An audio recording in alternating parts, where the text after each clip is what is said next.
Good morning, good afternoon. For those of us who are joining from the US and Europe, and good evening for those who are joining from Indonesia and the region. Thank you so much for being part of this discussion today.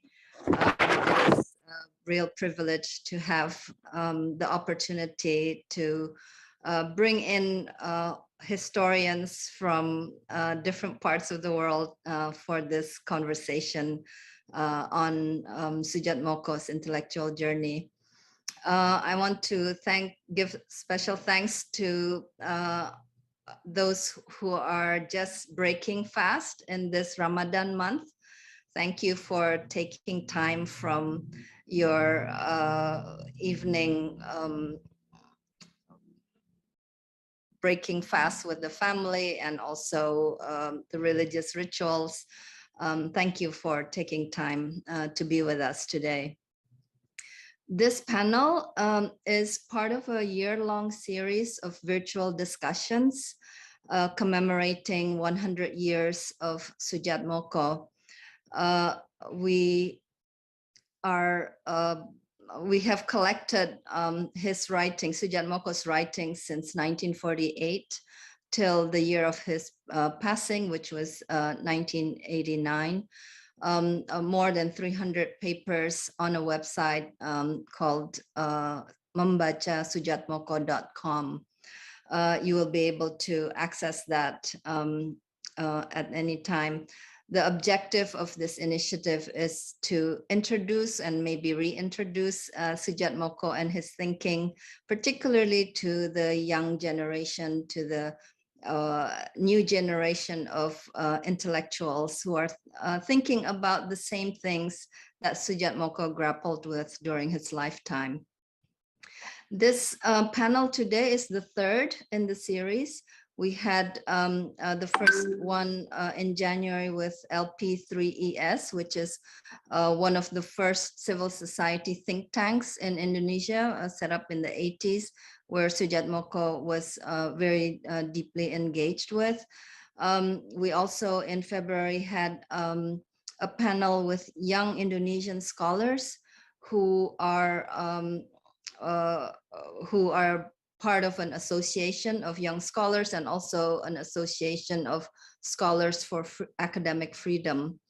And after this, we will have a series or a panel with the Driarkara School of Philosophy in collaboration with the Center for Transdisciplinary and Sustainability Sciences at the IPB, at the Bogor Institute of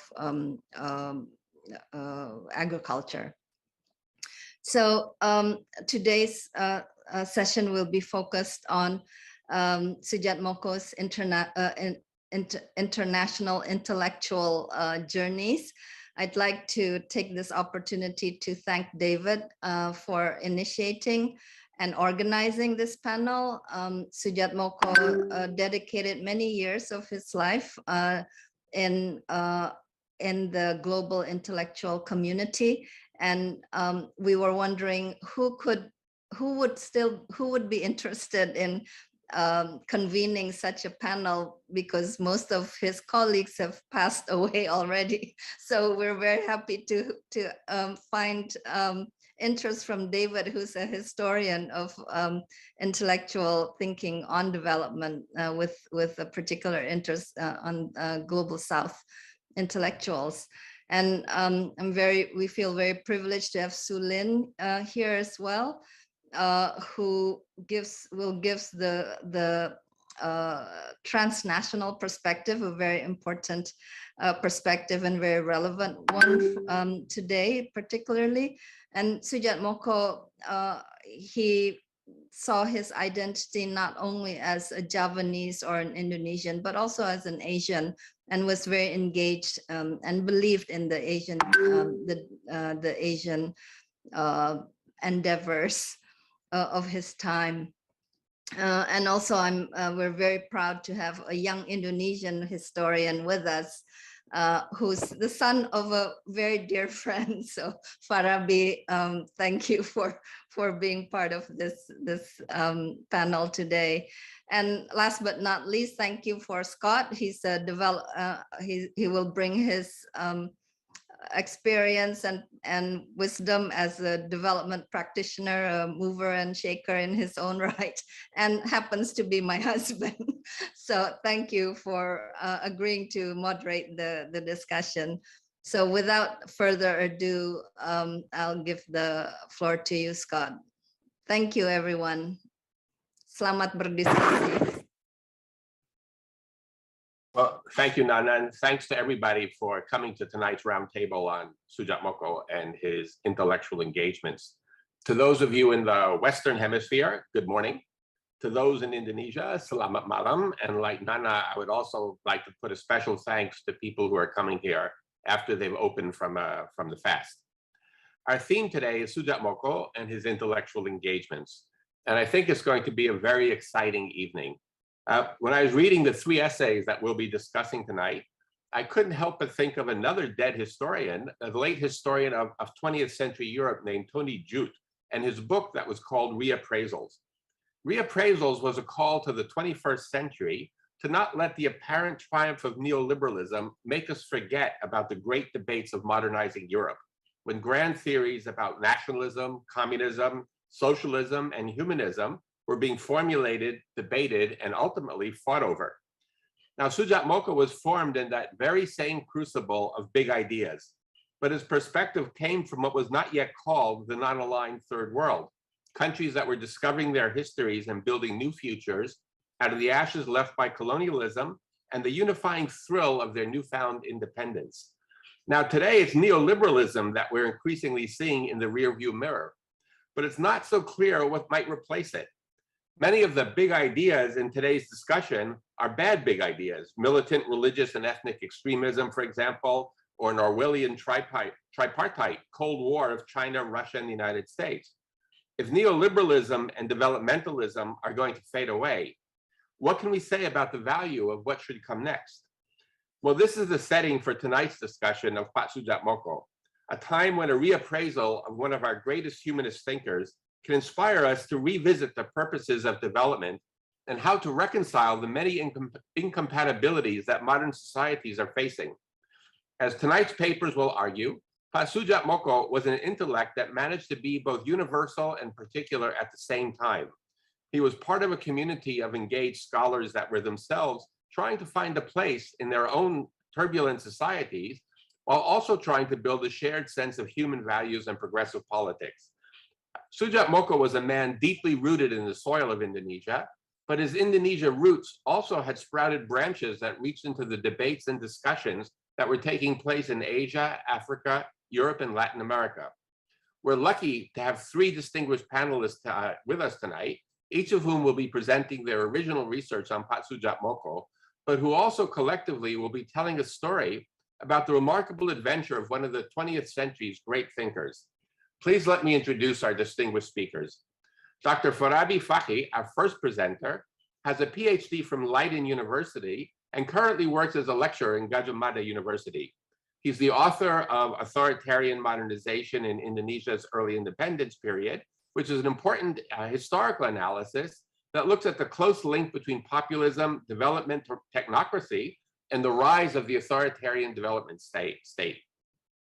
Dr. Lin Lewis, we're quite lucky to have her as our second speaker. Dr. Lin Lewis is online from the University of Bristol in the still existing Great Britain. Her research is about the transnational intellectual community of artists, thinkers, activists, media, and others who were swirling around the Bandung discussions of the 1950s and 1960s. She's the author of Cities in Motion, Urban Life and Cosmopolitanism in Southeast Asia from 1920 to 1940, and someone who I've known for must be 20 years by now. It was great to see her again. Dr. David Engerman is our third speaker, is one of those scholars who up until last month must have thought he'd wasted a PhD specializing in Soviet studies, and now probably has every television talk show begging him to appear. He's written several books and articles on the history and politics of international development assistance, including the price of aid, the economic Cold War in India, which was also the theme of his presidential address for the Society of Historians of American Foreign Relations in 2016. As Nana said, as your moderator, I'm by trade a social anthropologist and not a historian, but I have a deep affinity to Soedjatmoko, both through marriage and by a long-standing fascination with questions about how to reconcile what at times feels like irreconcilable concerns with morality, development, and culture. This is an extremely timely moment in our world's history to re-engage and honor our forefathers. And I'm very excited to be hearing from such a distinguished and thoughtful panel. Just a couple of points before we begin so that we can make the best use of time from our panelists. Each panelist will be speaking for some 20 minutes. After each panel, we'll take 5 minutes for any technical questions or clarifications, very briefly, which will leave the full 45 minutes at the end for a more general discussion with the presenters. And second, to make this video format work smoothly, we're all sort of used to Zoom, but let me just repeat it anyway. When you ask a question to the panel, please make sure you say who the question is directed to. Of course, you can also direct questions to the entire panel, but then say that too. Finally, please remember to stay on mute when you're not speaking and to unmute when you are. I'll be monitoring chats and do my best to call on people who've raised hands or sent in questions through the chat function. So let us begin. The 3 papers for today will be Dr. Fakih's talk on Soedjatmoko and the role of intellectuals in guided democracy, Dr. Lewis's paper on Soedjatmoko and the region, building a new Asia, and Dr. Engerman's paper on Beyond Economics, Soedjatmoko's ideas about development. Dr. Fakih, we're most honored to have you open the session today, and we look forward to a fascinating discussion. The floor is yours. Thank you, Scott. I hope everyone can hear me. Thank you very much for that wonderful introduction, Scott. Anyway, well, first of all, I want to say thank you for inviting me.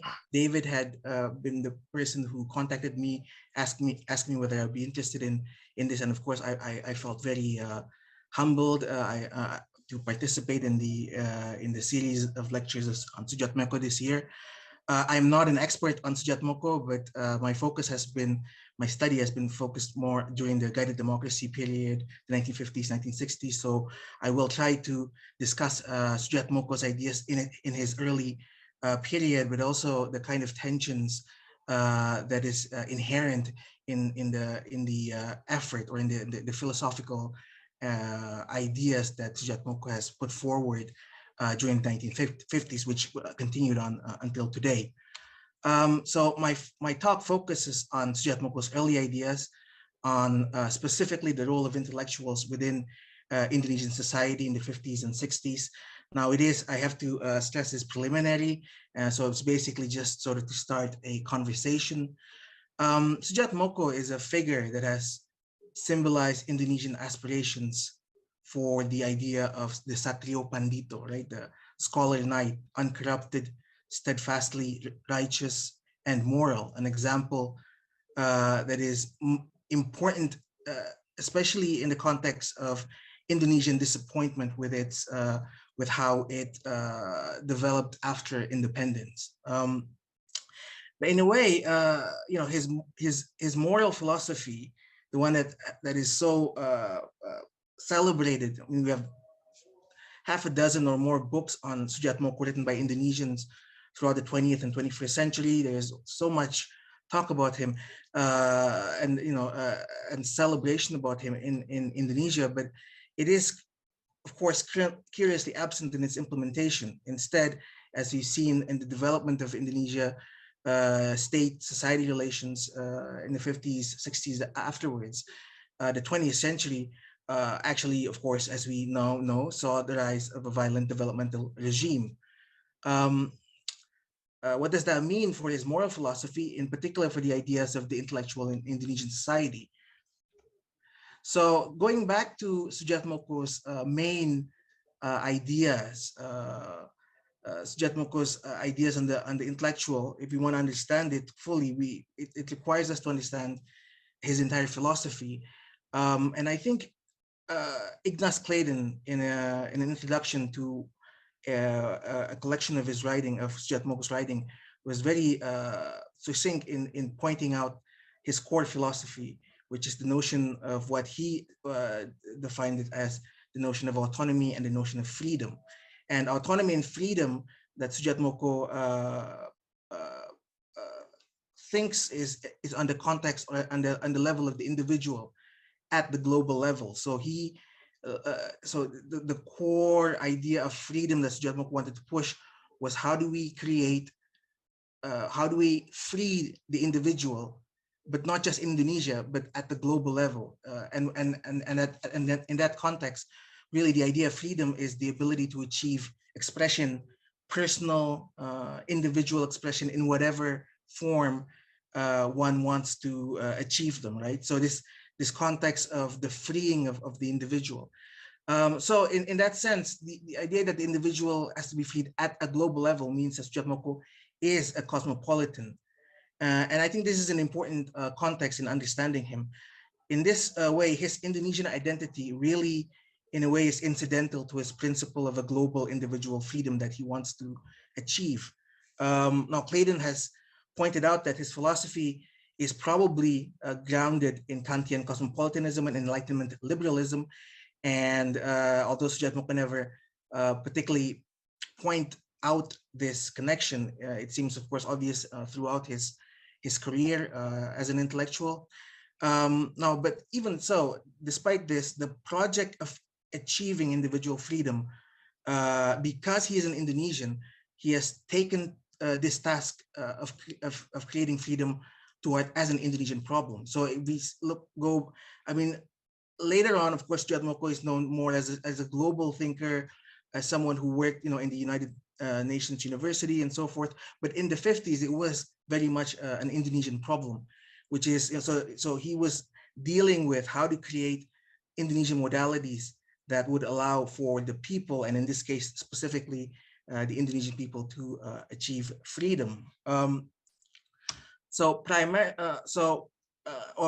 me just, in one of his speech at Harvard in 1949, I just took a snippet. The nationalist movement in colonial Asia is not in the first place a movement for the improvement of living conditions or for raising the standards of living. It is first and above all a passionate upsurge against the injustices of a system which makes life for the colonized people meaningless and devoid of a future.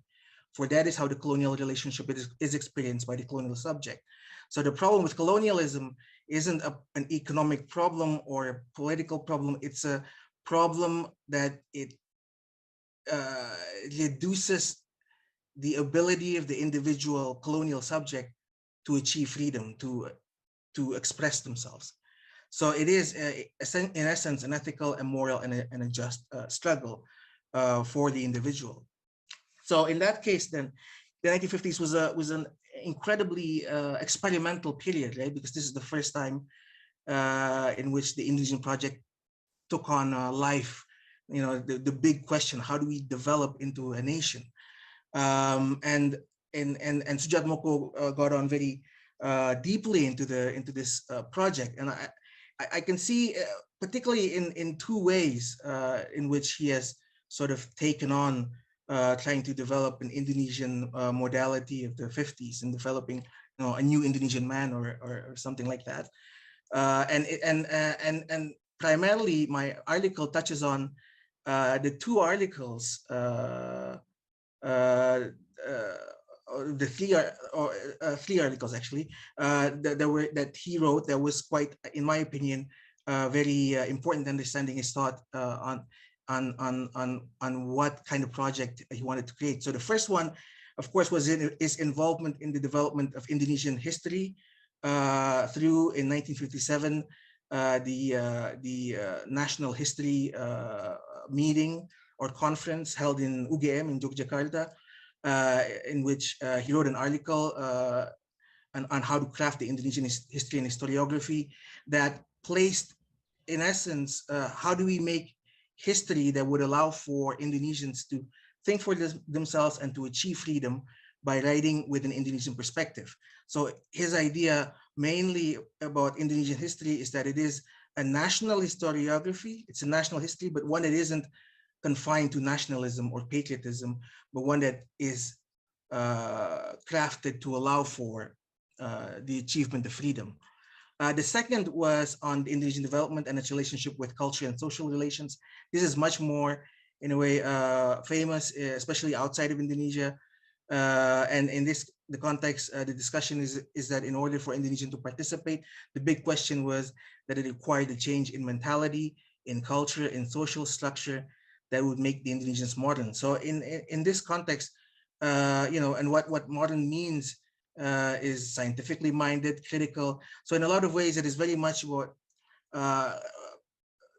development as not being purely an economic problem, but one in which how do you develop a specific cultural modality that would allow for Indonesians to become scientifically minded, critical, and so forth.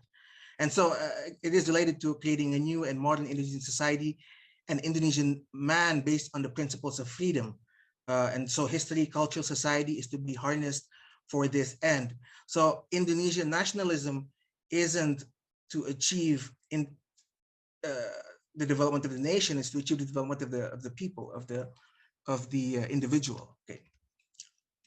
So in dealing with our task of creating a new society, we cannot be beholden to principles and guidance that are ahistorical. So in that context is that the way in which you achieve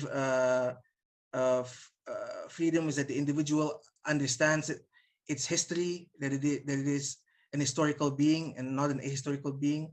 And it may be stressed that our problem consists essentially of looking for our own autochthonous principles of dynamism, i.e. principles of evolving on their own from among ourselves in accordance with our specific characteristics. So this is where the tension lies, right?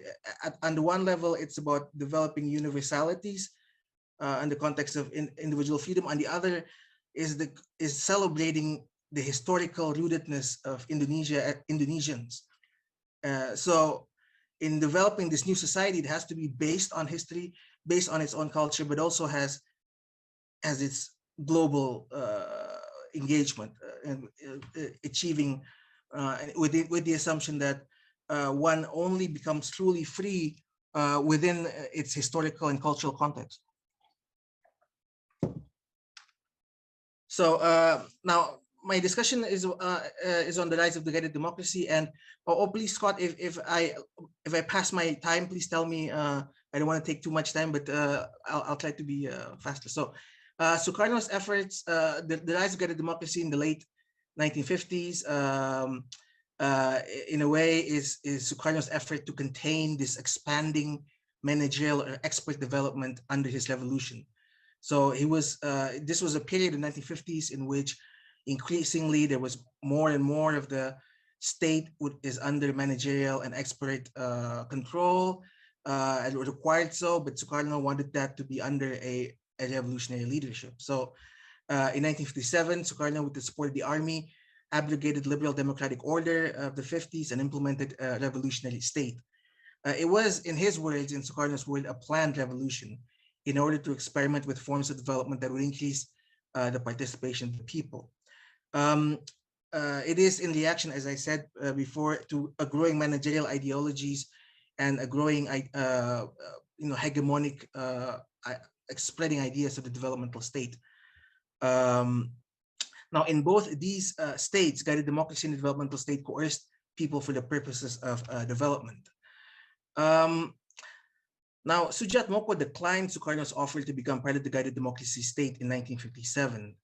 It was rumored that Sukarno was quite miffed by the refusal, but a lot of people, as I've read through testimonies of Soedjatmoko by other people, Sukarno cared greatly about Soedjatmoko's thoughts.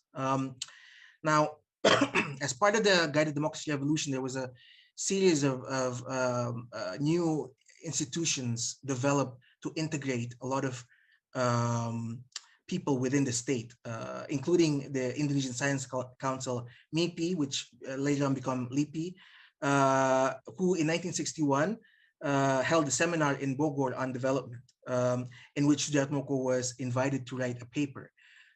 In the seminar, Soedjatmoko wrote the paper titled creativity as a necessary conditions for development, its conceptions and institutionalization. In it, he reiterates the idea on development and the position of intellectuals within it. In particular, the paper is a suggestion or a sort of a blueprint for the guided democracy state to implement. Now, he is in this position, of course, unique because of his steadfast humanist positions on the people's autonomy and freedom. Now, let me see. Let me go to this first. So I think the main idea in the paper is that he pushes this idea of pragmatic anti-ideology, in which, in particular, if you want to talk about how he discussed about the intellectuals, and the definition of intellectuals in which discussed in the paper includes economic planners and managers, historians, artists, social scientists, and so forth. And his point is that intellectuals can only work under conditions of intellectual freedom. And so the big question that he offered to guided democracy state was, how do you create this space for intellectual freedom, which would then allow for intellectuals to help you in developing the guided democracy revolution. So he, of course, pointed out a contradiction with the state, which is that how to achieve intellectual freedom under state domination of political elites. And according to him, the problem lies in the intellectuals at that period having ideological positions. It makes it difficult to achieve a critical engagement.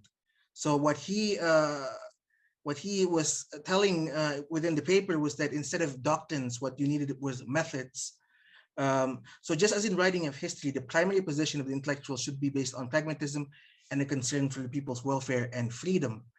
So this was the gist, and then of course he developed on what kinds of institutions that would be required for this, right? But I think the problem, and this is where I see in his papers in the 50s, while he focuses much on the idea of freedom, he doesn't really talk much on that of violence. Although Soedjatmoko did not explicate a position on violence, but it's very clear that he wanted a way to find Indonesian development to be non-coercive, right? So this, how do we develop non-violently? Of course, the problem is that the state is inherently violent, and that development has a very large potential to be a violent thing, and as we've seen, it does so. So of course, his notion is that only a non-violent state can allow the state project to be conducted by independent intellectuals. Yet Soedjatmoko noted that the state has to take part in creating that intellectual class. So in recruitment policy, in talent scouting, in talent development, in development of honor student or honor system, the state largesse to the independent process of intellectual creation is one of the core form for new state-society relations. This was one of the major gists of his paper, in that, okay, so we want to develop, and it has to be, there has to be intellectuals involved in its development, and the state has to be the one to create that intellectual class.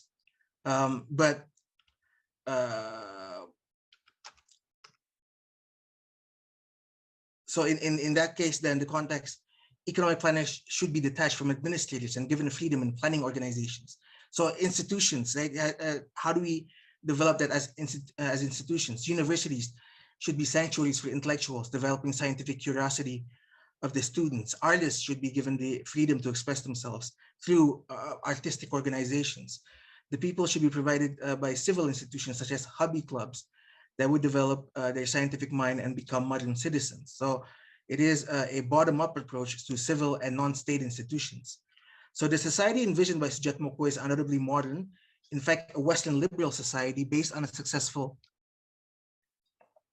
hegemonic uplifting of subaltern feudal society that has already disintegrated in the face of modernity. Now, as we can see, of course, by the end of the guided democracy period, that wasn't achieved, and the paper itself was not published during the guided democracy period. So there are a couple of like paradox which we can then see about, which is the big issues which Soedjatmoko has never truly, and Indonesian society has never truly engaged with Soedjatmoko idea. How do we deal with these problems? How can we achieve transformations of society to modern standards while maintaining our autochthonous form? So that's one major problem. If culture is the core to development, why is it that the institutions that Soedjatmoko pointed out as being necessary to be developed are Western in nature, instead of using like traditional institutions? Another thing is that the emphasis on independent intellectual. Again, he notes that, we need to develop a space for intellectuals to be independent within these institutions. Economic planning organizations, universities, so forth, has to be developed in a way that is safe from state control. Yet in a lot of ways, if you look at Soedjatmoko's intellectual peers, a lot of the intellectuals involved in that period, for instance, Jalo Sumarjan, is very clear that the intellectual has a leading position in society and is on a hierarchical level with the people, so it's above the people. So in that, so one thing which I thought was interesting was who was this paper meant to be read by, right? So in that, Soedjatmoko really is a very almost a lonely individual in this manner, because a lot of the intellectuals during that period is quite adamant in the belief that the intellectual has the leading position and it has a position hierarchy. And later on, as it was implemented in the new order, that was exactly how it became in the context of the technocracy, right? So and that's also very interesting, because it seems that during the new order, this problem is not something that Soedjatmoko seemed to open up. Soedjatmoko's nonviolence and lastly, I think the idea is to what extent is this his ideas rooted in Kantian cosmopolitanism and Enlightenment philosophy, and to what extent it may also be rooted in Javanese nationalism, or Javanese culture.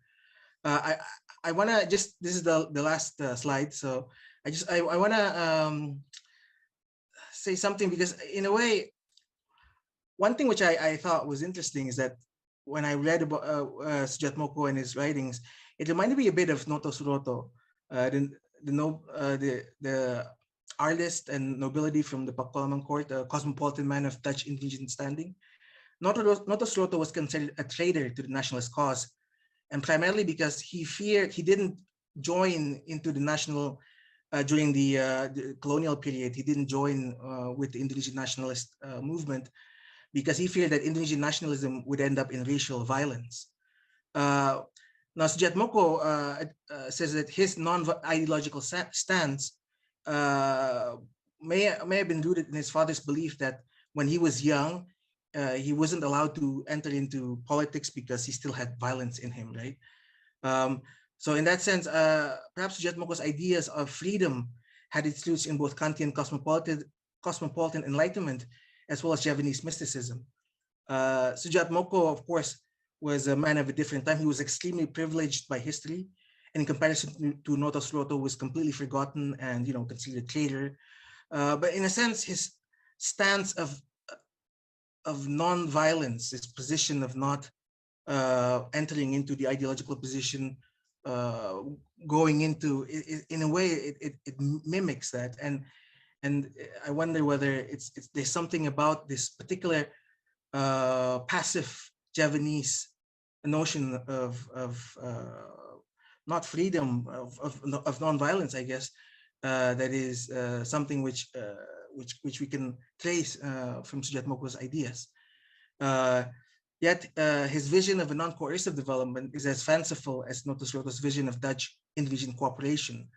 And so in this way, I am also thinking, can we also see him as a bit of a tragic figure?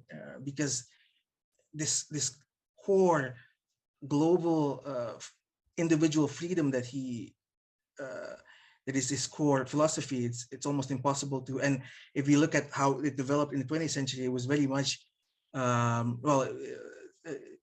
rise of the new order and its violent state is very much an opposite of what Soedjatmoko would have probably wanted to, especially if we look at his ideas in the 50s when Indonesia seemed to have the possibility of going in various ways, right? Okay, so thank you very much. That's my talk. Scott, you told me that I need to put in 2 papers, which I think would be interesting for the audience. I think 2 articles that he wrote is very interesting. Economic Development as a Cultural Problem, which has been translated and published by the Modern Indonesia Project at Cornell University. That would provide a good idea of his ideas of the core culture for development.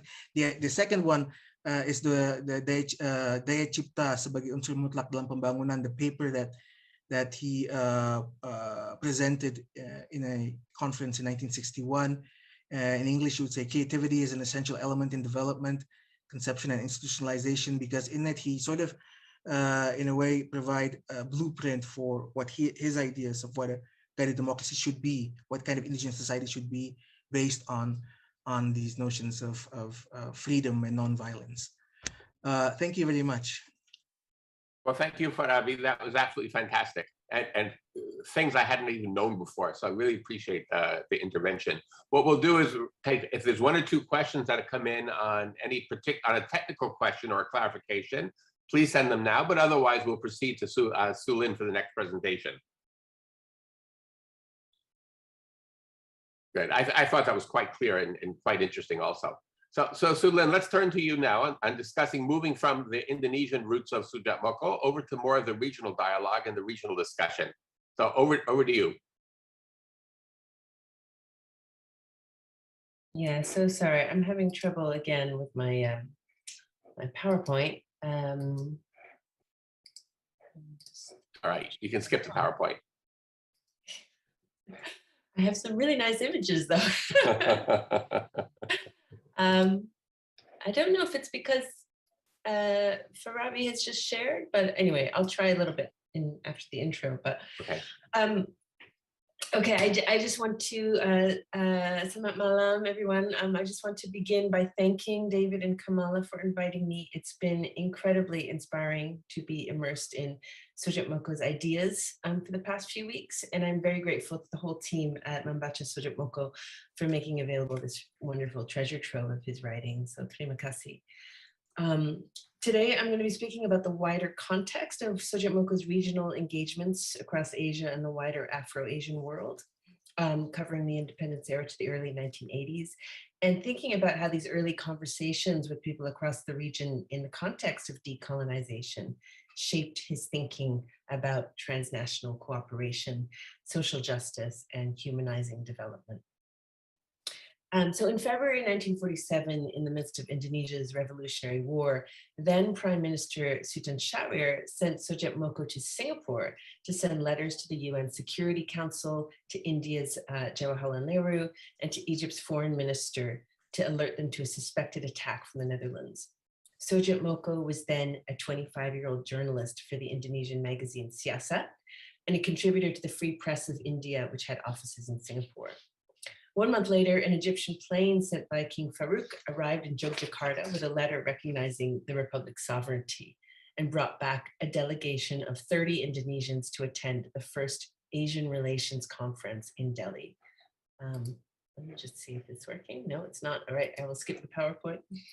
Soedjatmoko joined them there, It was the first time that he'd been to India, but he'd grown up with the writings of its intellectuals, Tagore, Ramakrishna, Vivekananda, and he'd been inspired by its anti-colonial leaders, Nehru, Gandhi, and Sarojini Naidu, the Indian political activist and female poet who presided over the conference. The conference included delegates from 28 countries, from Iran to China. It was the first time Asia's post-colonial leaders had met together officially on Asian soil, and the first time Indonesians could participate in an Asian event like this without foreign advisors. India and Burma had won their independence just a few months earlier, and delegates took a strong stance against foreign domination in Indonesia, Vietnam, and Malaya, advocating inter-Asian cooperation. Other topics included inter-Asian migration, economic development, public health and social welfare, cultural cooperation, and the status of women. There was a focus on development and equality rather than military security. And yet an inter-Asian forum about development needed a starting point. So the organizers of the conference found that the basis of knowledge about each other's countries was really thin. There were few statistics about Asian countries at that time, and few books about Asian life. So in his inaugural address, Nehru comments on the fact that these countries had been isolated from each other by the arbitrary boundaries of colonialism, a theme that Soedjatmoko returns to in his writings later on. A commitment to cultural cooperation sought to remedy this and included a discussion of a common language, and no less than the creation of an intelligentsia versed in every Asian language. But the conference went beyond promoting narrow nationalisms or narrow regionalisms. After the destruction of the Second World War and the threat of an escalating Cold War, delegates promoted Asia as a force for peace within the wider world. They committed to the ideals of the United Nations and laid the foundations for the beginning of the non-aligned movement. In the closing session, Shahrir, who spoke immediately before Mahatma Gandhi, touched on the centuries of humanitarian endeavor that had motivated Asians to call for a better world, and that would grant political, social, and economic justice for all.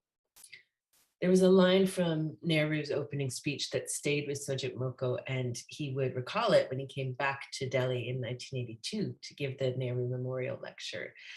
"Strong winds are blowing all over Asia.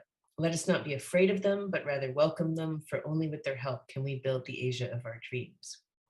So that Asia, Soedjatmoko reflected in 1982, was far from realization. Millions of the continent were still living in poverty and hunger and despair.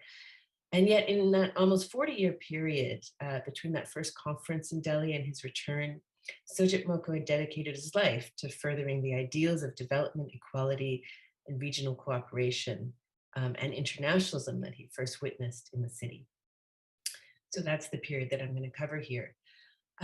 So these early conferences of the 50s and 60s, enabled by the new technologies of air travel, were essential in creating notions of solidarity and collective purpose among Asians as well as Africans, and none more so than the high-profile 1955 Bandung Conference, of course. But Bandung is only one of several important gatherings that creates a sense of friendship between these new independent and soon-to-be independent nations in Asia and Africa. So these conferences provide an opportunity for face-to-face meetings and for people to kind of know and understand each other's territory.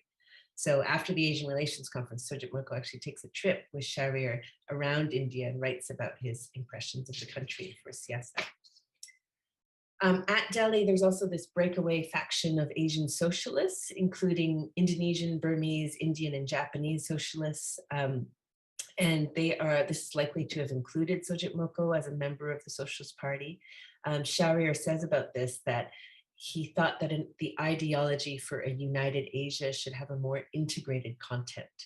So in the years following, the group plans another meeting in Rangoon in 1953 of Asian socialists, democratic socialists who pledged not to align either with the Soviet Union or the United States. And I'll talk a little bit about that in a little bit. But I think it's these conversations and increasing familiarity with the region that begins to give Soedjatmoko a confidence to speak on behalf of Asia and the global South. So in 1947, Shahrir sends him to New York as a member of the Indonesian Republic's observer delegation to the UN. He spends time in Singapore and the Philippines along the way. And at the UN, he forms working relationships with other Asian and African diplomats, discussing shared development challenges. And he also serves briefly at the Indonesian embassy in Washington in '51. Later that year, after exhausting himself with work, he follows Shariar's challenge to search for an appropriate political and ideological model for Asia, and took a 9-month trip studying the political systems of Western and Eastern Europe, which left him disappointed with all political models except for that of Yugoslavia's.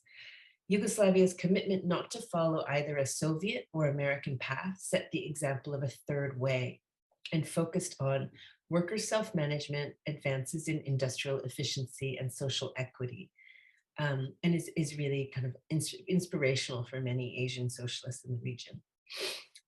Upon his return to Indonesia, Soedjatmoko goes back into journalism and resumes his role as editor of Siasat and founds Pedoman, the Socialist Party organ, in '52. In '53, he travels to the Asian Socialist Conference with the Socialist Party and as a journalist. And that conference brings together socialist parties across Asia, from Israel, Lebanon, Egypt, Pakistan, India, Burma, Malaya, and Japan. Milovan Djilas, who's the Yugoslavian socialist intellectual who is thought to be Tito's successor, was also present, as was Britain's former Labour Prime Minister Clement Attlee. And observers from freedom parties from Tunisia, the Gold Coast, Uganda, Algeria, Kenya, and Nepal. So the conference advocates a democratic socialist state. It provided a technocratic vision for state-led social transformation, welfare and security, but also emphasizes individual rights, freedoms of association and the press, and equal rights for women. Within the emerging battle lines of the Cold War, it criticizes the violent suppression and exploitation of the working class that emerged under colonial capitalism, as well as totalitarian forms of government and methods of mass coercion associated with the Soviet communism.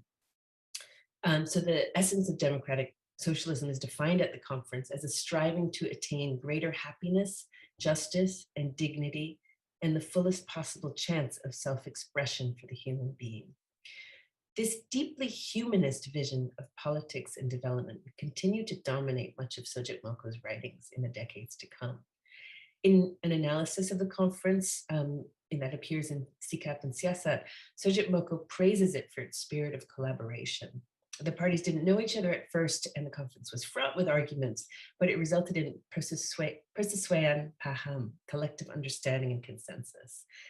So there were diversity of views on socialism, but Asians had come together convinced about the unity of the socialist movement as an antidote to communism and capitalism. In its advocacy of anti-colonial solidarity across Asia and Africa, its belief in human rights and internationalism, and its commitment to peace and the polarization amid the polarization of rival power blocs, the conference lays the foundation again for non-alignment, which continues with the Bandung Conference, where Soedjatmoko served as an advisor. The non-alignment movement was formalized in Belgrade in '61 with Nehru, Tito, Sukarno, and Ghana's Kwame Nkrumah. Between Bandung and Belgrade, the ranks of the non-aligned at the UN swelled as African countries gained their independence. Soedjatmoko believed that this had begun to change political patterns within the UN and help dampen polarization in Europe. The discussion of economic equity between North and South also came up in Cairo in '64, but there were also increasing divisions in that movement and new strains, including domestic disorders and geopolitical fractures, including the Sino-Indian War. The 1960s were also a difficult time for Soedjatmoko politically. As some of you might know, he returns to Indonesia in '62 from the US after a stint at Cornell University, and he finds members of the Socialist Party arrested and banned, and the offices of Siasat and Pedoman closed. Shariar, one of his closest mentors, died during a period of house arrest. To avoid political trouble, Soedjatmoko remained unemployed until '65, but he returned to public service after Suharto came into power, and again took on an international role as vice chairman of the Indonesian delegation to the UN in '66 and Indonesian ambassador to the US from '68 to '71. By the end of the 1960s, a lot of Soedjatmoko's writings begin to focus on the potential of Southeast Asia as a region. So at the beginning of the decade, Southeast Asia was still split into Cold War blocs. So Thailand, Philippines, and Malaya closely aligned with the US in SITO, and Indonesia and Burma firmly in the non-aligned bloc. But after Malaya's split and the 1965 coup in Indonesia, which brought it closer to the US side, ASEAN was created in 1967. So the spirit of ASEAN contains echoes of the earlier Asian Relations Conference, not least in its rhetoric about economic development and regional cooperation. There was much more stress on protecting national sovereignty than on universalist ambitions. But its founding document contained an idealistic clause that in the recognition that, recognizing that in an increasingly interdependent world, ideas of peace, freedom, social justice, and economic well-being are best attained by fostering good understanding, good neighborliness, and meaningful cooperation among countries of the region already bound together by ties of history and culture.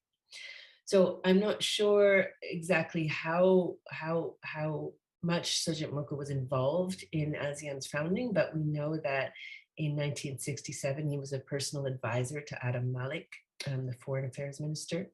And a lot of these ideas about regional cooperation seem to me consistent with his own ideas at the time. So, but despite Indonesia's drift towards the US by the late 1960s, Soedjatmoko was not afraid to criticize US foreign policy. So in 1969, at the height of the Vietnam War, Soedjatmoko gives a number of lectures in the UN on the reemergence of Southeast Asia, an Indonesian perspective, a paper which also appears in the new regional magazine out of Manila called Solidarity.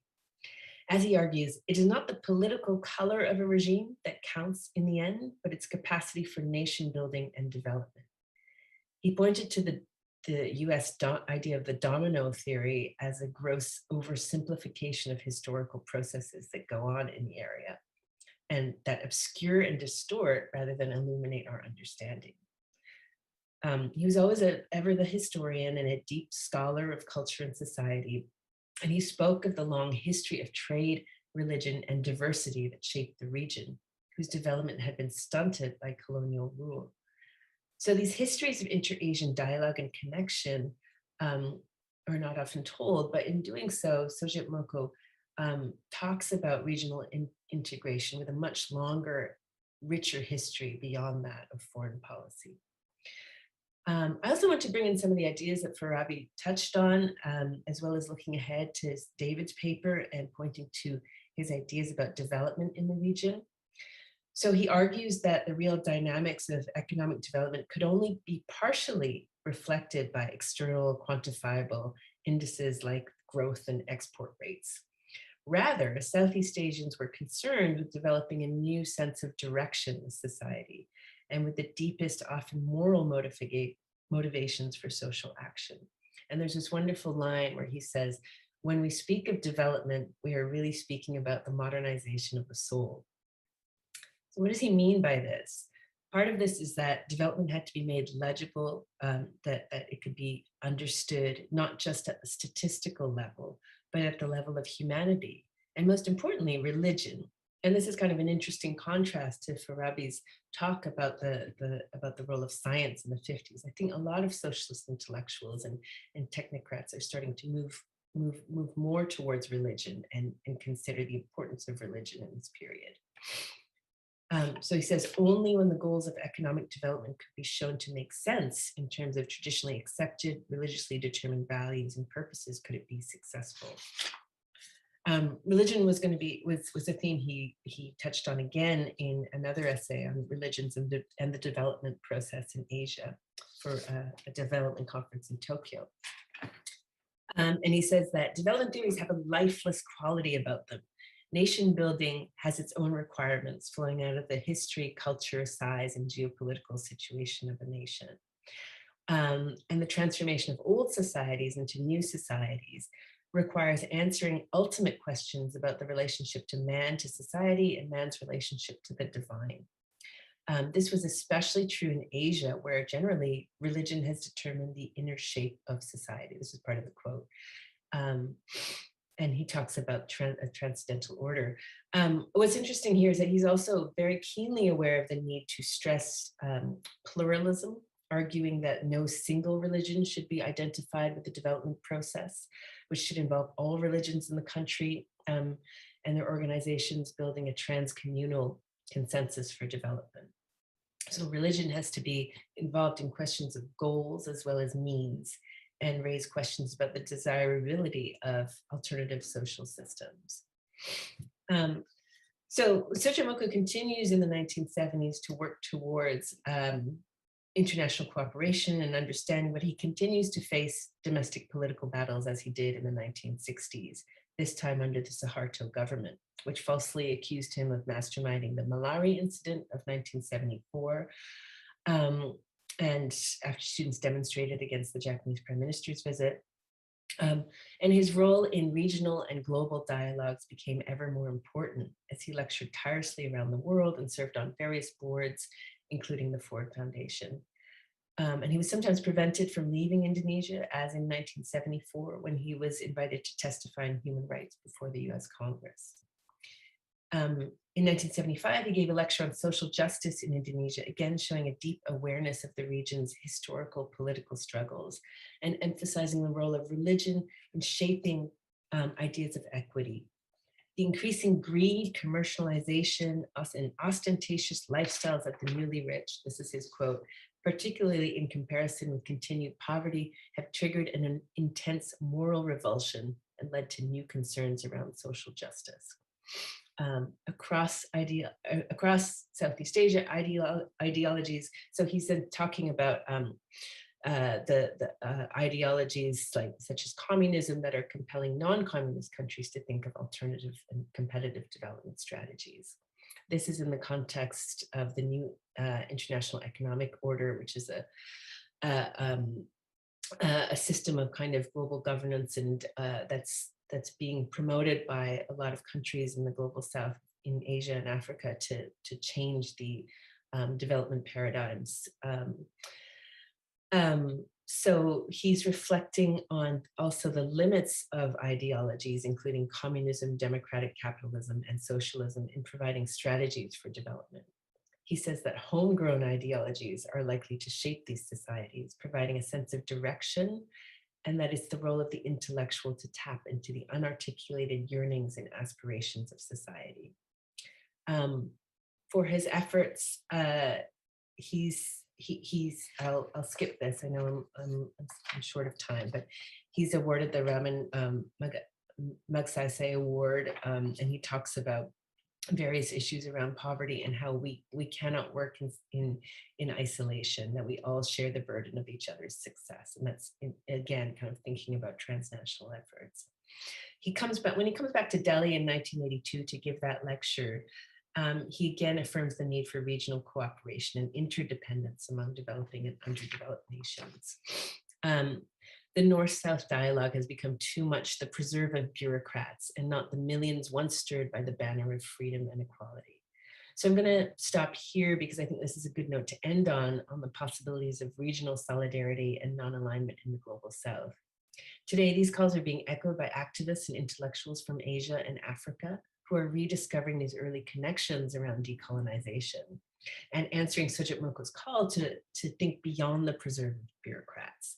And I'm quoting a colleague of mine who happens to be the granddaughter of Sarojini Naidu, the female poet and social activist who presided over the Asia Relations Conference. And she talks about the possibilities of non-aligned politics and representing an internationalist political vision that once provincialized both Russian and American narratives, and calls for the movement to extend its active support to Ukraine's right to self-determination. Today, we've recently witnessed the rise of authoritarians all over the world, in the US, the Soviet Union, and India. It's crucial for Indonesia to remember its role in shaping these early histories of internationalism, and especially the role of its intellectuals in furthering the causes of anti-imperialism, anti-totalitarianism, equitable development, women's rights, cross-cultural understanding, and cooperation. Soedjatmoko was a central part of this world and leaves Asia with important legacies. He grounded its development dreams in deeper regional histories that have long valued social justice and cross-cultural cooperation. He emphasized that development had to be about goals as well as means, involving all members and religions of pluralistic societies. And he saw Indonesia and the global South not as beneficiaries of aid, but as key drivers in transforming the world for the better. Thank you. Thanks very much, Sulaim. Just imagine being alive at that time and listening to these conversations. What a fascinating period in history, right? Let's turn now to David. David also has a little bit of time constraint at the end, and I'd like to make sure we hear the full paper. Just before you start, David, I just want to say one thing. I loved reading your paper, also in part for some very personal, petty reasons, beginning with a quote on how Indonesia's first 5-year development plan under Sukarno had exactly 8 parts, 17 volumes, and 1,945 paragraphs to invoke the date he declared independence. As somebody who spent my life dealing with Bapenas, I have to say they've lost the poetry and how to write these things. Let me hand it over to you, David. That was it's an excellent paper. Thanks. Well, I wouldn't say that the content was poetic, but the structure was really had great symbolism in it. I want to thank Kamala and the Membaca Soedjatmoko team for organizing the event and for the website, which I think will be a great resource, and already is, in fact, a great resource and will be for years to come. Thanks also to our distinguished fellow panelists from whom I've learned so much. I want to open with 2 quick apologies. One is I have no slides. That's a sign of a very textually oriented historian, which for better or worse, I am. And second, an apology that I'm really an outsider looking in. I'm not an Indonesia specialist, but I'm looking at Soedjatmoko's ideas in the context of a global discourse on development.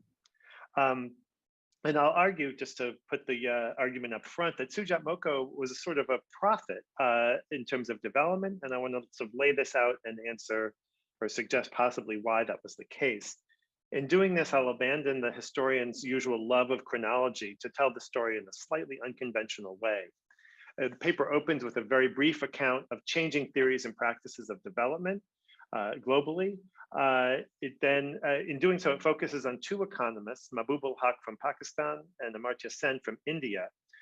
Themselves fast friends since their undergraduate days together at Cambridge, Haq and Sen had warm but infrequent encounters with Soedjatmoko.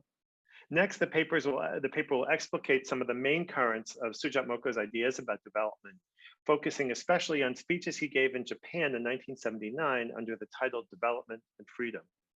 After establishing the ways that these lectures have anticipated international development thought and practice in the 1990s, the paper then moves backwards in time to explain the origins of Soedjatmoko's ideas, his education, his immersion in colonial era Dutch ideas about what was then the Netherlands East Indies, and his reflections on the post-colonial political history of Indonesia. In the end, the paper suggests that as international and as cosmopolitan as development discussions were, major contributions came from intellectuals who were deeply embedded in their own national milieu, who approached development with a self-conscious eye on the conditions in their home countries. This was true of Soedjatmoko as it was of Haq and Sen and many others. So to start, development theory and practice by the 1990s came as a corrective to the approach that dominated in the 50s and 60s. The initial era of development focused almost entirely on economic forces and took as its principal goal to increase the national income, GDP or GNP, per capita. This view was prevalent in the global north, but not only there. Take, for instance, Mahbubul Haq, who arrived at his country's planning commission in 1958, actually fresh from receiving his doctorate here at Yale. He acknowledged in a book he wrote shortly afterward that economic growth, and here are his words, would be a brutal and sordid process, the essence of which was making the laborer produce more than he is allowed to consume. Rather than hide behind clinical terminology like capital formation, he said the heart of the growth problem was maximizing the difference between what workers produced and what they consumed. Social welfare was not, Haq declared repeatedly, a planner's concern. Social well-being, he argued, could come only from economic growth himself, and he criticized policymakers in developing countries who promoted social welfare programs. The move toward welfare concerns, he said condescendingly, was understandable but premature. One second. Huck's friend and college classmate Amartya Sen, who actually had stayed on at Cambridge for his doctorate, made a similar case, but in the language of economic theory rather than Huck's blunt prose. By the end of the 1960s, though, Huck had had a change of heart. He had promoted a growth-first agenda as he rose through the ranks of Pakistan's Planning Commission in the 1960s, but by the end of the decade, criticized official economic policy in Pakistan for increasing economic inequality. He left for Washington soon after making that criticism, ultimately taking a job as a senior advisor to the World Bank's energetic new president, the American Robert S. McNamara.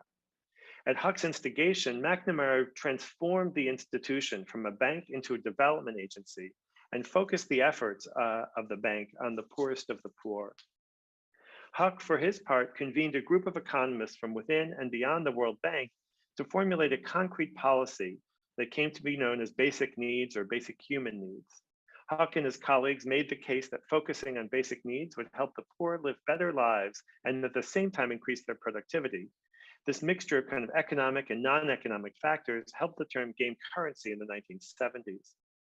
Huck and his colleagues promoted basic needs as a contrast to growth first or trickle down strategies that preceded them.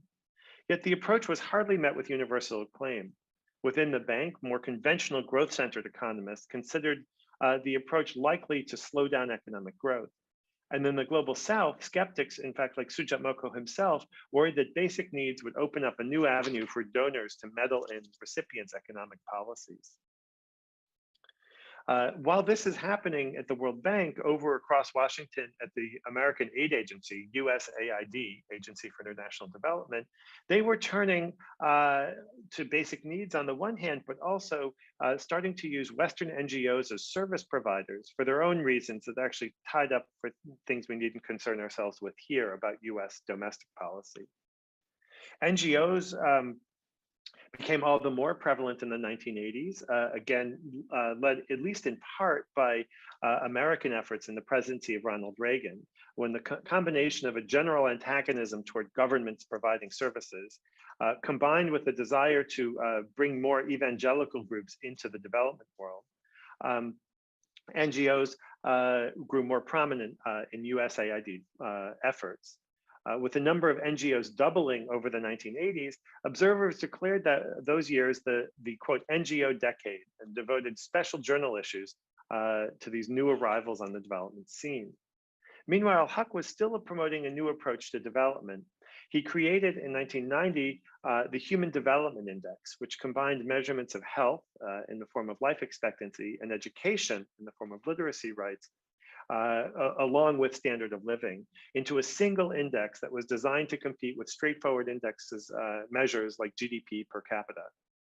Choice was a central theme in the report, which opened with a statement that development, quote, was about people and about how development enlarges their choices, language that they took more or less intact from Amartya Sen's writings.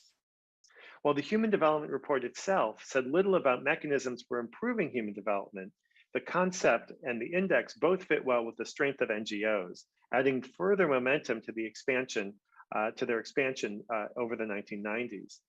Calling the 1980s the decades of NGOs, it turns out, was premature. After all, the 1990s saw a tenfold increase in the number of international NGOs. By 1993, the UN Development Program, in its Human Development Report, noted that there are 18,000 development NGOs in the Philippines, 25,000 in the southern Indian state of Tamil Nadu, and as many as 23,000 NGOs in Kenya that were devoted only to women's issues. By the 1990s then, development as a concept had broadened from being principally an economic task focused on the growth of national income and negotiated between governments into a person-centered approach that increasingly engaged NGOs involved in small-scale work, especially in rural areas. The path to this approach was long, much longer than I've indicated here, taking some 4 decades and involving legions of development theorists and practitioners in a wide array of institutions. Amartya Sen offered a valedictory of sorts on this approach in the late 1990s, publishing some lectures he had given shortly after he won the Nobel Prize in Economics in 1998. Sen's lectures, published as Development as Freedom in 1999, outlined a vision of development that looked far beyond economic growth. If development to Sen was an attempt to expand substantive freedoms, this amounted to rolling back the impediments to that freedom, which included poverty and lack of opportunity, but also tyranny, social deprivation, and neglect. He insisted that freedom was a laudable goal unto itself, worth pursuing, whether or not it instrumentally improved economic circumstances. Development, in short, meant placing the perspective of freedom at the center of the stage. This powerfully expressed and poignant vision of development extended the concept even beyond the human development framework. Human material conditions were only one part of the picture for Sen, with freedom in cultural and political realms becoming essential counterparts.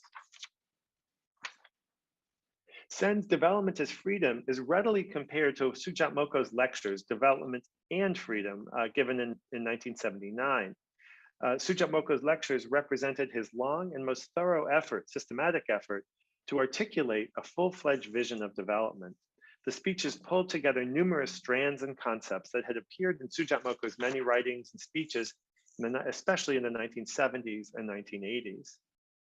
He opened the talks by pointing out that the relationship between development and freedom was one of the most vexing and important unresolved questions of our time.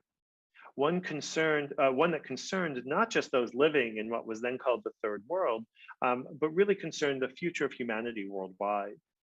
While he sought to describe a democratic theory of development, one that engaged politics and culture as well as economics, at times he did hew to more conventional economic definitions, calling development, as he put it, the material conditions for freedom. Yet, he observed, focusing exclusively on the economic elements of development had led to 3 decades of failure. The application of trickle-down theories, he wrote, never seemed to result in the actual trickling down of actual resources. Soedjatmoko attributed development's record of failure to a narrowness of vision, especially the exclusion of political considerations. And here, I think, echoing Dr. Fakih's paper that he gave earlier, Soedjatmoko criticized especially Western development officials who were quick to accept authoritarian development. Western political science, he complained, focused excessively on managing orderly change. Yet the preference for order over change, let alone justice, was not just a Western phenomenon. With a combination of empathy and anger, Soedjatmoko described how post-colonial states quickly fell from grace. At the moment they broke free from colonial rule, he said, the new states were the embodiment of the desire for freedom and independence. Yet the challenges of governing impoverished populations and fragmented polities contributed to states' propensities to accrue power. They quickly became what Soedjatmoko called modernizing bureaucratic states. While describing a general theory of such states, Soedjatmoko clearly had in mind recent Indonesian history. The tasks of development, he suggested, called forth all the worst elements of bureaucracies, including a centralizing tendency and a preference for efficiency over social justice. The notion that social transformation would be managed from above was a kind of consistent thread and tension in Soedjatmoko's writings. And here again, this echoes what Professor Fakih had spoken about earlier. While sensitive to the excesses of such top-down management, Soedjatmoko considered the extent of social transformation so great that it could easily require some management from above. Given the precariousness of freedom on the path to development, he worried, some sort of management might prove necessary. But in the process, he issued a plea for, as he put it, humaneness in the management of social transformation. He expressed ambivalence toward the basic needs doctrine that had been circulating over the mid-1970s. While Mahbub ul-Haq had considered basic needs a tool for addressing absolute poverty, Soedjatmoko disagreed. Given the extent and depth of rural poverty, he argued, as well as what he called long-established cultural patterns of exploitation and dependency, basic needs would not actually reach those living in absolute poverty. On its own, he warned, an economic strategy like basic needs could not cure poverty. Political reform and cultural transformation would be essential. Only, he said, with this broad-gauged approach to development could countries put an end to what he called the dualistic character of post-colonial economies, with poor villages and relatively prosperous cities. As always for Soedjatmoko, in these lectures, he did not consider development just a question of economics, thus using language strikingly similar to that which would later appear in the Human Development Report. He called for methods of development that would enlarge choice. Development in this vision was what he called a form of human liberation. It called forth the development of the poor and the socially weak, he said, from obsolete and oppressive social structures, a process that required education and a focus on personal and not just economic growth. Economics and individual growth, he said, were tied together. Ultimately, the purpose of development was to make the population of a country, and especially of the weak and the poor, not only more productive, but also more socially effective and self-aware. Development policies, in short, could not be strictly economic in nature, but had to attend to culture as well. In Development and Freedom, Soedjatmoko also spoke on the theme of the power of and the potential of non-governmental organizations. He lauded the establishment of new organizations that filled in a range of activities that he said could not be achieved by government fiat. Only by looking beyond government could nations achieve development from below, or what Professor Fakih rightly called bottom-up development. In summary then, Development and Freedom advanced the notion of development as a means of human liberation. It would operate in the economic sphere, for after all, those searching for their next meal could not be free regardless of the external political environment. But it also encompassed political change and social transformation. His attention to cultural factors, including religion, as Lin Lewis just noted, further expanded his vision of development. The lectures, I think, sum up decades of writing for Soedjatmoko, but they also provide something of a blueprint for his leadership of the UN University, a broad-gauged research network headquartered in Tokyo. At the conclusion of his speech, Soedjatmoko called for breaking through the traditional boundaries of economics, politics, sociology, and the humanities to consider the process of development through an integrated approach. And this approach became a hallmark of Soedjatmoko's 8-year tenure as rector of the United Nations University that began in 1980, so the year after he had given that speech. But where did these ideas come from? I'd suggest that Soedjatmoko's compelling and broad vision of development emerged in part from his training. Unlike almost anyone, most others at least, in the participating in discussions about development in the 1950s and beyond, Soedjatmoko was primarily an autodidact with no advanced study after his expulsion from medical school in 1943. He was, in other words, and I mean this as the highest compliment, undisciplined in an academic sense. Secondly, Soedjatmoko engaged with ideas put forth in the extensive writings by Dutch scholars on Indonesian economy before independence in 1949. I'm not saying he agreed with these, but only engaged them. Foremost among the Dutch views of the so-called Netherlands East Indies was the notion of dualistic economies, a notion promulgated for many decades by Professor J.H. Boeke, a longtime colonial official turned university economist. Boeke's experience in rural Java led him to understand Indonesian village communities as a world apart from urban life and indeed from modern life, and not just in economic ways, but also in cultural terms. As Boeke put it, the Javanese village operated on an entirely different premise than the cities nearby. Villages, in his telling, were organic communities that functioned as cultural religious entities first and foremost, and only secondarily as economic ones. The Javanese, he declared, could not have pointed out just where the cultural system ended and the economic system began. Though Soedjatmoko never referenced Boeke directly, he did write frequently of dualism and development and carried forward a meaning very much along Boeke's lines. He also, Soedjatmoko invoked dualism in order to emphasize economic inequality, but also to insist that economic life was embedded in a broader culture and the differences between what development economists call the traditional and modern sectors of a post-colonial economy involved more than just economics. He made this case directly in an influential article that Professor Fakih has already cited, Economic Development as a Cultural Problem, which appeared in 1954, coincidentally, Boca's last year at Leiden before retiring. Soedjatmoko demanded an approach to development that aspired to create what he called a new civilization and a new culture, not aiming merely for growth and affluence.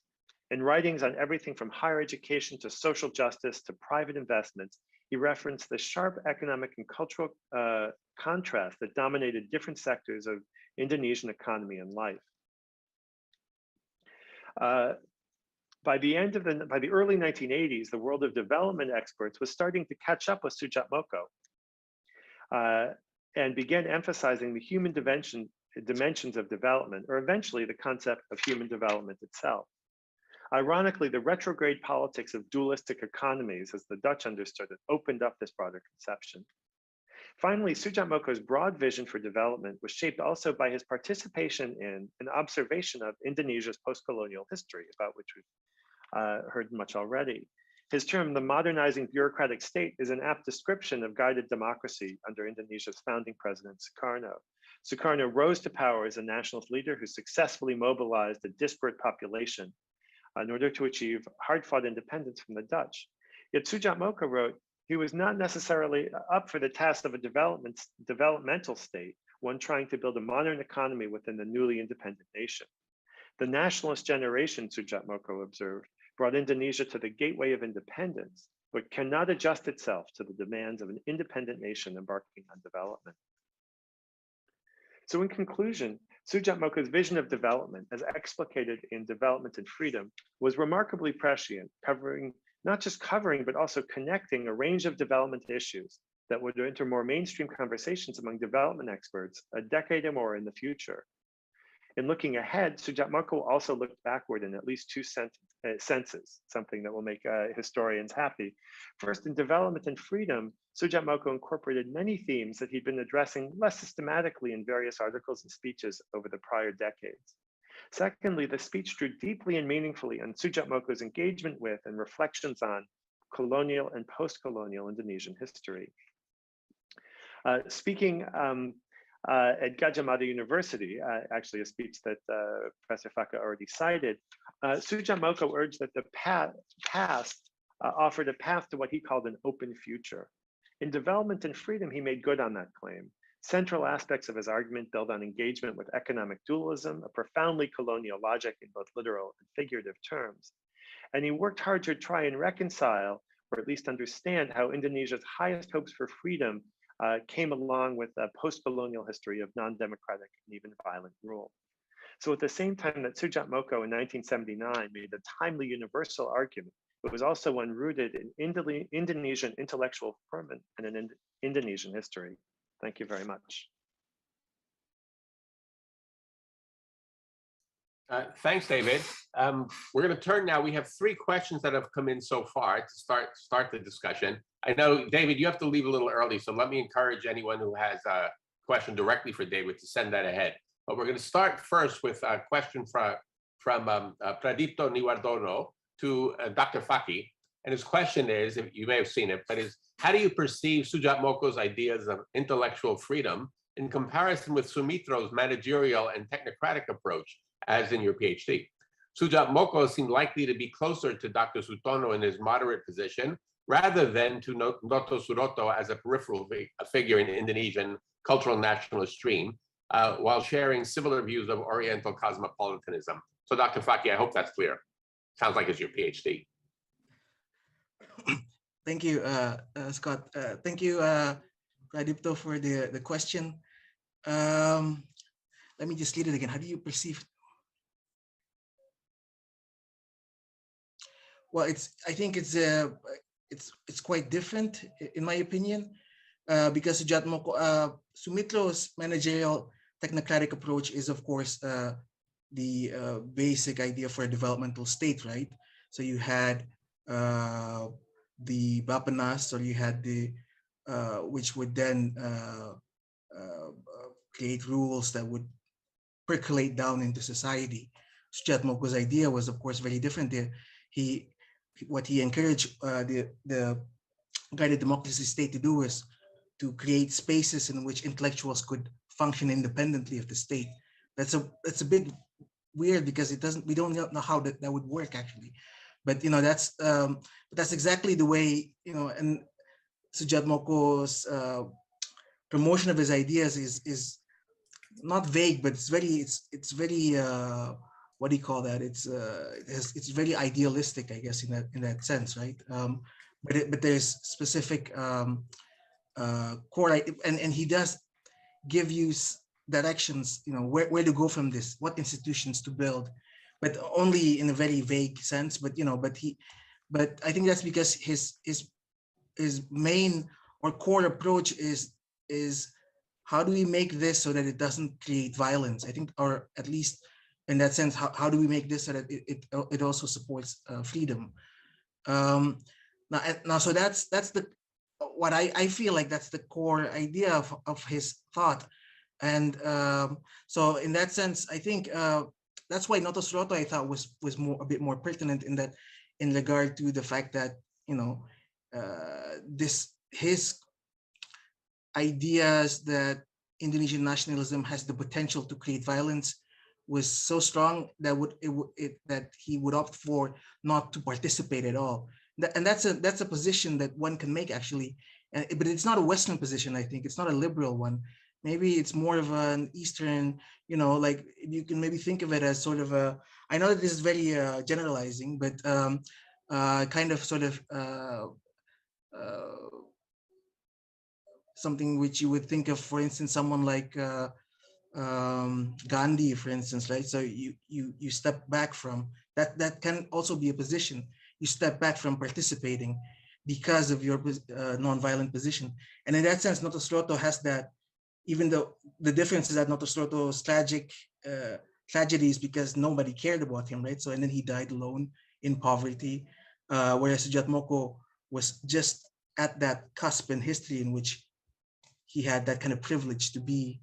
But in that sense, I think if we then think about it more than just thinking, I mean, it requires more research, but thinking about what exactly is then Javanese political ideas that sort of percolates and that would allow for Soedjatmoko's position. So yes, thank you, Scott. We also have a question from Asnan Arifin, who's asking about Trusto Sumasto, who's a friend of Soedjatmoko, who was in late success from 1949 to 1951. And he wants to know what additional sources are there to understand the history between Soedjatmoko and Trusto Sumasto, especially in that period. Anyone who wants to answer, it's not directed at anyone in particular, but you're all historians, so I assume you know the reference. Anyone want to take a stab? I can't answer the question, but I could point someone perhaps to how to look at the question. Is that there are a number of UN records that are searchable. They tend to be a little later, but they have some records going back to the founding. And it's possible to do word search accounts to find documentation on how on the Indonesian delegation. These tend to be pretty general and public. It wouldn't be the sort of private correspondence or anything about it, but you could learn, at least from the UN perspective, of where these two diplomats would have interacted. But I'm afraid that's all I would have right offhand. Oh, very good. Anyone else? Lin? Dr. Fakih? Okay, so the next question we have is for you, Lin. It's from Pratika, and Pratika Dewi. And she says, I'm interested in Soedjatmoko and India. If I'm not mistaken, you mentioned that Soedjatmoko in India was in India in 1947 for the Asian Relations Conference. And as far as I know, he went to India also in the 1980s. He seems to have been very close to India. And at that point, I'm curious, did Soedjatmoko visit India again around the 1960s and 1970s, perhaps for diplomatic relationships or to deliver a speech? That sounds right up your alley. I'm actually not sure because I've just started this research into Soedjatmoko, so I haven't tracked all of his journeys. But Pratika is actually helping me with research assistance, so I think this might be her new job. But certainly, I think that I'm not sure about India exactly, but as David's kind of alluded to with the UN, I think the UN. I mean, there's certainly a lot of connections that are happening in other kinds of forums and development forums all over the region and in New York. So, but I'm not sure exactly if he went to India or not. But maybe David might know. No, I'm afraid I've tracked him at a number of international development events, things that Mahbub Haq ran, the North-South Roundtable, and he attended some of those. But I don't know if those were actually in, the ones I'm thinking of were not in India, but in Europe. Although he would have interacted there. I mean, there was quite a circuit of intellectuals from the Global South, and Soedjatmoko was definitely well connected in that circuit. Good. The next question we have is from the very seamy side of development, which is Tamalia Ali Shabana, who's asking about Soedjatmoko's been cited as having connections with the Congress for Cultural Freedom, which received indirect funding from the CIA. Mokhtar Lubis and many other figures have been accused of the same. So the question is, first, is it true? And second, does it matter? And third, was the CCF a bad thing? I guess I can take that, although I feel very uncomfortable in this. I mean, the Congress for Cultural Freedom was indeed founded and funded by the CIA for many years. I think my understanding is that very few of the intellectuals who participated in Congress for Cultural Freedom events actually knew that it was CIA funding. This was only revealed in the late 1960s in a series of articles in some radical American publications, although it had been suspected, especially in the Global South earlier, and is, one of many things responsible for the CIA's deservedly horrible reputation around the world. The does it matter question is tricky. It seems to me that the Congress for Cultural Freedom was particularly interested in finding influential intellectuals in Europe and in the Global South who could be socialist without being pro-Soviet. In fact, there's quite a kind of serious effort from the CIA perspective to engage with an anti-communist or at least a non-communist left. So I don't think it would have taken any kind of revision of Soedjatmoko's ideas to be involved with an organization like that, although I think it's safe to say that if he'd known about the connection, he probably presumably would not have been. Is it a good thing or a bad thing? Well, I've been teaching this for a while, mostly to American students about the Congress for Cultural Freedom. And on the one hand, I think I'd much rather the CIA spend its money bringing together an interesting group of intellectuals from around the world than doing much of the other things that they were doing around the world, including actually in Indonesia. But I still can't quite bring myself to call that a good thing. I think, and I think Soedjatmoko's interested in openness and in conversation would have rebelled against the kind of the secrecy involved in this effort, even if the conversations themselves were in no way directed. They were directed from the CIA. Good. If they wanted to do more research on that, are the CIA files accessible? Have they been declassified? No, the CIA is more or less exempt from declassification regulations in the United States. So there are some efforts you can get at it. There's a book probably 15 years ago now that was released in Britain under the title "Who Paid the Piper?" And there have been some other works on it. They're based mostly on snippets of information. But I think it's safe to assume that barring direct evidence or serious involvement, if he was running the Indonesian branch of the Congress for Cultural Freedom, there might be reason to suspect he actually knew of the engagement, but of the funding. But most people who went to those events did not. And then the events themselves are public, and many of them were produced, where information about them was published, not least in the Congress for Cultural Freedom's kind of portfolio of magazines appearing in English, but also in many other languages. Very good, thank you. So the next question is from Maha Ali, and it says, I'm interested in Soedjatmoko's communications with his colleagues internationally, such as Amartya Sen and Mahbubul Haq, as well as in Indonesia with people such as Adam Malik, Miriam Budiarjo, of course he communicated with her, and Lyle Rosad.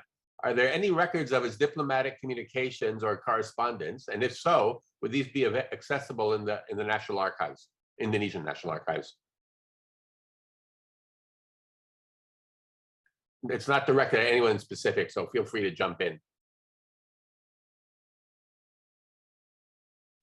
I can start now in the Indonesian National Archives. You'd be able to find some records of his correspondence when he was ambassador in the American National Archives, which is just in the last couple of weeks reopened. As for correspondence with other figures like Mahbubul Haq and Amartya Sen, I've been working on a book in which those two are featured very prominently, and have spoken with Mahbubul Haq's widow and with Amartya Sen, and they don't actually have, or are certainly not releasing at this point, papers about sort of that would detail into private correspondence between the two. There are no papers, as far as I can tell, and his widow seemed to confirm this, that Mahbubul Haq kept systematically, in part because he moved around so much over the years. So I'm afraid that I get glimmers of this at one conference or another, at one event or another, but I haven't been able to really see the extent of the intellectual engagement. Very good. Okay, so the next question that's come in is from Rizal Malik, and he's saying, Soedjatmoko is close to Sultan Shahir from the Socialist Party. Are there any traces of Shahir and social democracy's ideas influence on Soedjatmoko's thinking? And you can all jump in on this one. I think so. I've just started, getting into this, but I think, a lot of the kind of thoughts around democratic socialism, especially the things that were discussed at the Asian Socialist Conference at a regional level, as I mentioned, around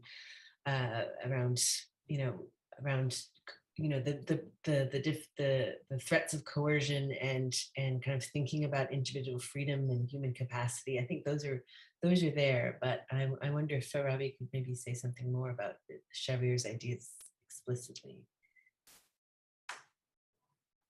Yeah, I have to also admit I'm not. I've only started developing my ideas on Soedjatmoko, but to what extent that Shahir, I would imagine him being part of the Socialist Party. The question we have to also think about is to what extent Soedjatmoko was also influencing other people. Like he was a very influential person in the 50s and 60s.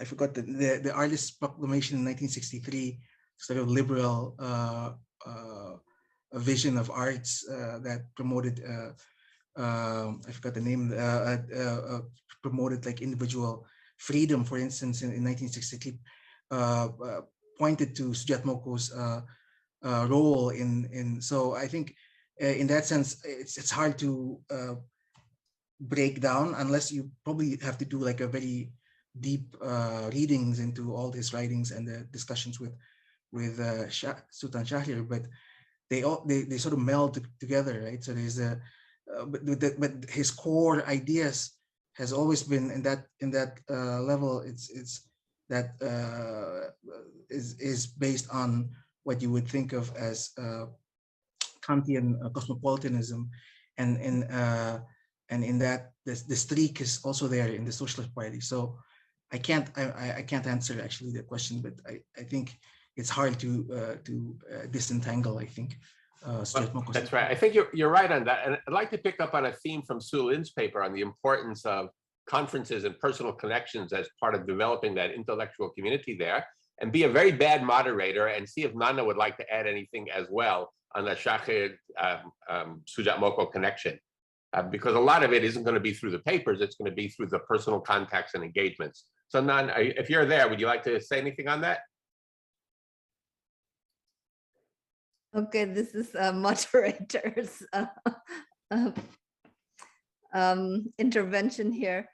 I can only say that Shahrir was a mentor, was probably the main political mentor for Soedjatmoko. His political engagements were framed and defined by his engagement. He's part of the so-called inner circle of Shahrir. So in that sense, very much influenced. But exactly how, I'm not in a position to be able to share. I mean, we'll have to kind of look at various documents for that. But they were very much interlinked on a political level as well as a personal level, given that his Soedjatmoko's sister then married Shahrir, so it was also a family relationship intermixed with political. That's all I can say, unfortunately. Just to add that, you know, in George Cahin's obituary, I think, of Shahrir, he does, and Cahin would have known them. I think he says that he was very influenced by his ideas of democratic socialism, but had very much had his own ideas as well. So I think it's, as Farabi mentioned, a kind of mix of the two. And I think especially his ideas of history and the need to kind of think about history and have a history that wasn't dominated by nationalism. Very good. So the next question we have is from Gifariadi, and it says, if I may inquire, how does Soedjatmoko's post-guided democracy career contrast with that of the Sastro-Satomo brothers, who seem to have transitioned into the political and economic life of the new regime rather successfully? I'm sure all three of you have a view on that one. So why don't we start with Farabi? Well, the Sastro-Satomo, you have they're successful businessmen, one of them, right? And they transitioned very well into a New Order society. I think one thing that's quite particular about Soedjatmoko was exactly his international engagement that is much more prominent. And in a way, I think, I mean, this is speculation on my part, but it was this focus on an international engagement instead of being within the context of the New Order regime, sort of allowed him to position his morality, right? Because within this new regime, it was a developmental state. It was violent. So in that sense,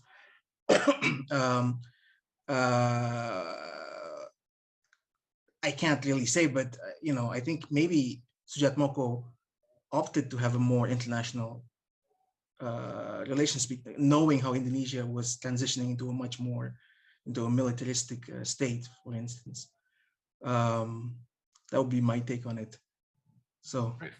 Yeah. Good. Anyone else want to jump in?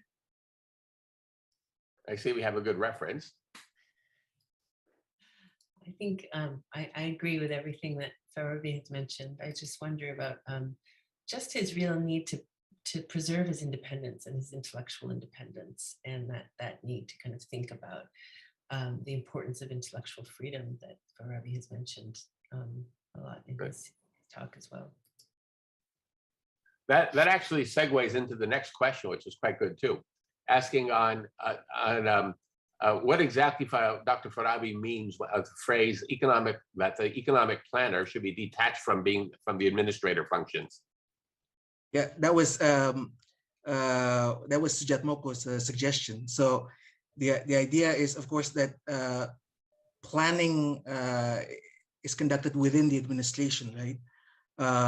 And the problem Soedjatmoko pointed out was that the administration, the state, the executive, is controlled by political elites, by the political elites. So it was a part of a wider project of how do you create institutions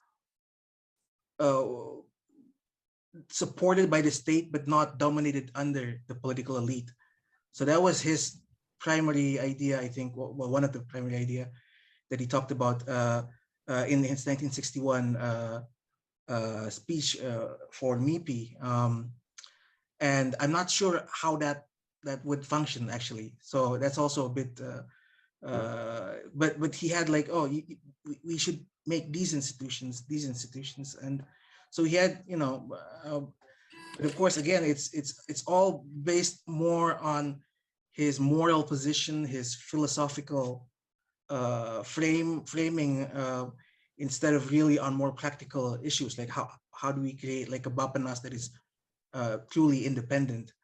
That he doesn't explicate more, but I guess so. In that sense, Soedjatmoko's is spirit of freedom. That's what that drives him in that context. He wants to, how can we, so the answer itself isn't clear, it's not there, but we have to move towards that answer. So yes, Aferio, I also don't know what he means by that fully, right? Yeah. Well, it's good. These are very hard issues, so it's not a big surprise that they're hard to sort through. So the next question is from Ita Nadia, and she's asking Su Lin about the involvement of Soedjatmoko when Shahir called back the Indonesian delegation to the International Socialist Conference in Burma, because according to Shahir, the delegation was moving to the left. So the question is about what role did Soedjatmoko play in any of that?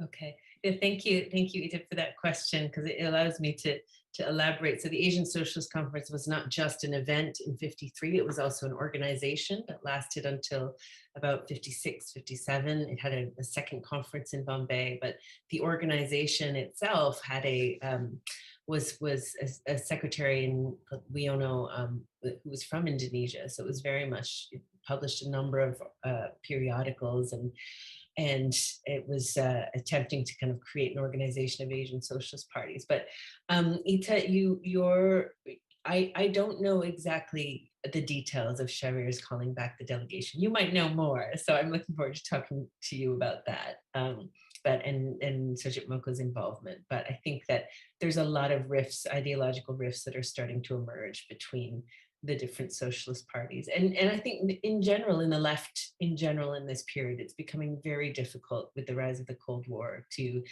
take a moderate position. And I think that is part of the problem, the left in this period. So, but anyway, I'm looking forward to talking to you more about that. Very good. So if we have 10 minutes left, if it's okay with everybody, I'd like to just wrap up with a question of my own to the panel. That came out from the readings and the excellent presentations. And what that is that in all three papers, what stood out to me as a newcomer to Soedjatmoko's writing is the sophistication of how he links the economic development as a discipline and as an area to political, social, and cultural processes. And David, you make that point really strongly in there. But Dr. Fakih also talks about his support for an intellectual hierarchy, and then also some of the strange things from an economic side of like, how are you going to have elites limit consumption as a way to free up capital for investment, doing it voluntarily or through educated enlightenment. Now, that's quite different from the more standard formulas of how you would use a state for development. And the question is, given how much Soedjatmoko was repelled by feudalism, and he's a strong proponent of a more humanistic and liberating approach, how did he expect that to happen? What were the mechanisms that were going to be there that would have gone from what he recognizes as a problematic starting point to a more humanistic and liberating endpoint, without much of a mechanism to do that falls either on the right side or the left side of seize the state and transform it? If I could go first, because very sadly, I will have to depart the conversation while it's still going on. I think this is a real dilemma. I think that Soedjatmoko at times recognized the, if not the need, then the likelihood of a kind of strong developmental state, and yet was caught in this kind of battle between ends and means. How can you develop a kind of a broader vision of freedom if your means aren't always up to that high standard? I do think that he was looking toward the long view in this, that there may be moments of using strong state power in order to constrain elite consumption, in order to constrain popular consumption for that matter as well. My reading is that one of the reasons he's enthusiastic about non-governmental organizations is they could exist in this more authoritarian moment, but then could become the kernel of a new kind of bottom-up development after the need for a strong state had faded. And so that's how I would see it, that in the long view, he was deeply hopeful, and he, I think, had trouble reconciling with the fact that in the short term,